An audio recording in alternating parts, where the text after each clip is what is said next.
قافلہ لمبی مسافت طے کر چکا تھا۔ ہر شخص کے چہرے پر تھکاوٹ کے آثار نمایاں تھے۔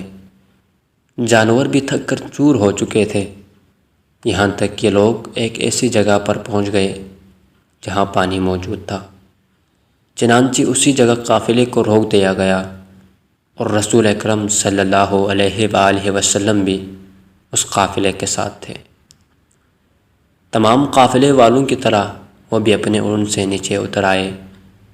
ہر آدمی کی یہی کوشش تھی، جلدی سے جلدی وہ چشمہ آب تک پہنچ جائے اور وضو وغیرہ سے فارغ ہو کر اپنے آپ کو نماز کے لیے آمادہ کرے۔ رسول اکرم صلی اللہ علیہ وآلہ وسلم بھی سواری سے نیچے اترنے کے بعد چشمہ آب کی طرف چل پڑے، لیکن چند قدم چلنے کے بعد وہ بغیر کسی سے کچھ بتائے ہوئے واپس لوٹ پڑے اور اپنے مرکب کی طرف بڑھنے لگے۔ اصحاب اور یاران رسول انتہائی تعجب کے ساتھ آپس میں ایک دوسرے سے کہنے لگے کہ شاید یہ جگہ پیغمبر اسلام کو پسند نہیں آئی اور وہ پھر چل پڑنے کا حکم صادر کرنے والے ہیں۔ سب کی نگاہیں رسول اکرم پر لگی ہوئی تھی اور ہر شخص نیا فرمان سننے کے لیے رسول کی آواز پر اپنا کان لگائے ہوئے تھا۔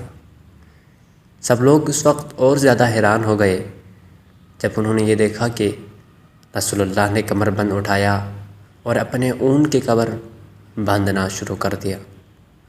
جلد ہی اس کام سے فارغ ہو کر وہ چشمہ آب کی طرف چل پڑے۔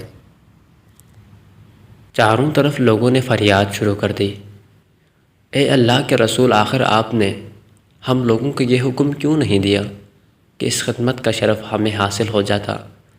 آپ نے بلا وجہ اتنی تکلیف اٹھائی اور اس کام کے لیے دوبارہ لوٹ کر گئے۔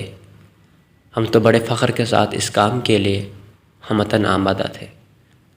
پیغمبر اسلام نے ان لوگوں کو جواب دیتے ہوئے ارشاد فرمایا، اپنے کام میں کبھی دوسروں کی مدد لینا چاہیے اور نہ ہی دوسروں پر بھروسہ کرنا چاہیے، چاہے ایک مسواک ہی لانی کیوں نہ ہو، یعنی چاہے چھوٹا سا کام ہو یا بڑا۔ کسی دوسرے پر بھروسہ کرنے کے بجائے اسے خود ہی انجام دینا چاہیے۔